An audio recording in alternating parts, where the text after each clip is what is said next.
আসসালামু আলাইকুম ওয়া রাহমাতুল্লাহ। আমরা আজকে শিখব ব্যাকগ্রাউন্ড ইরেজার টুলের কাজ। ব্যাকগ্রাউন্ড ইরেজার টুলে দিয়ে আমরা কোনো ছবির ব্যাকগ্রাউন্ড ইরেজ করে দিতে পারি।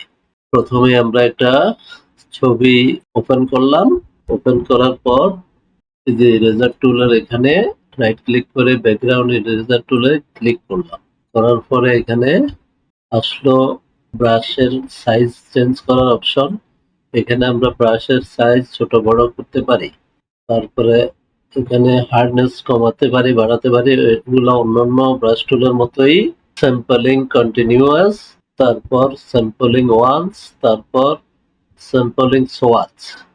স্যাম্পলিং কন্টিনিউয়াস দিয়ে আমরা যে কোনো ব্যাকগ্রাউন্ডকে ইরেজ করে দিতে পারি। এখানে আমরা অন্যান্য ব্রাশ টুলের মতো থার্ড ব্র্যাকেট দিয়ে প্রথমটা দিয়ে ছোট, দ্বিতীয়টা দিয়ে বড় করতে পারি।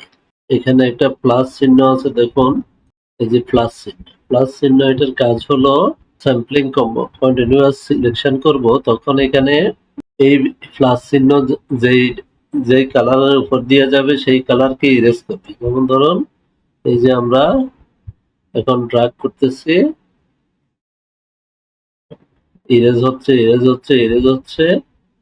এই যে ফুলের অংশগুলো কিন্তু ইরেজ হচ্ছে না, কারণ হইলো আমরা প্লাস চিহ্ন ফুলের কালারের উপর নিয়ে যাইনি। এখন যদি আমরা নিয়ে যাই ফুলের কালারের উপর, ফুলের কালারও ইরেজ হয়ে যাবে। এই যে ইরেজ হয়ে যাচ্ছে। এখানে হার্ডনেসটা খুব কম, এই জন্য ঠিক মতো দেখাচ্ছে না। টলারেন্সটা আমরা বাড়াই দিলাম।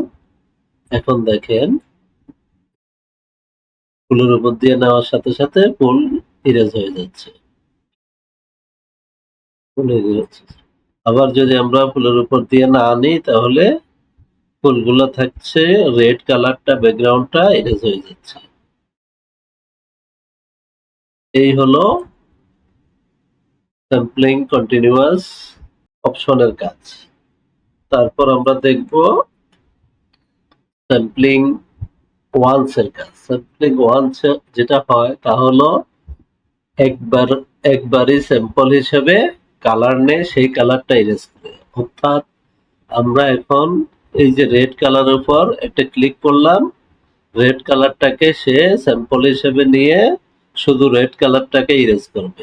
স্যাম্পলিং ওয়ান্স ক্লিক করলাম, ক্লিক করার পর এখানে ইরেজ করলাম, ইরেজ করে টান দিলাম, সেক্ষেত্রে সে এই যে ফুলের কালারটা ইরেজ করছে না, ফুলগুলা রাখতেছে, নিচের লাল কালারটা সে ইরেজ করে দিচ্ছে। এর অর্থ হলো একবারই স্যাম্পল হিসাবে কালার নিচ্ছে, এই জন্য এটাকে স্যাম্পলিং ওয়ান্স বলতেছে। এভাবে পুরো লাল কালারটা ইরেজ হয়ে যাচ্ছে, কিন্তু অন্য কালার ইরেজ হচ্ছে না, অন্য কালারের ফুলগুলা থেকে যাচ্ছে।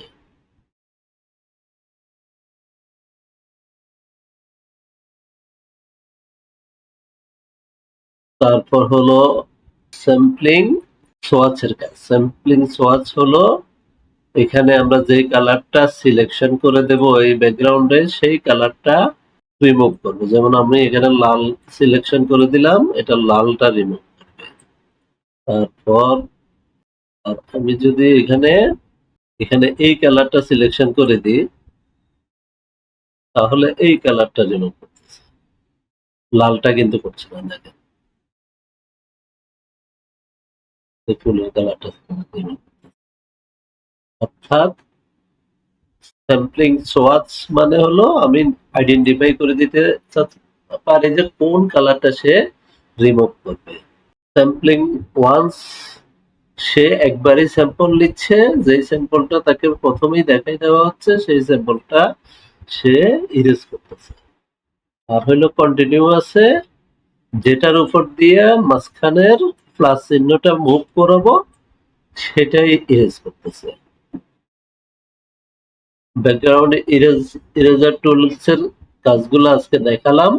পরবর্তী পর্ব দেখতে চাইলে আমাদের চ্যানেলে সাবস্ক্রাইব করে বেল বাটনটি অন করে রাখুন।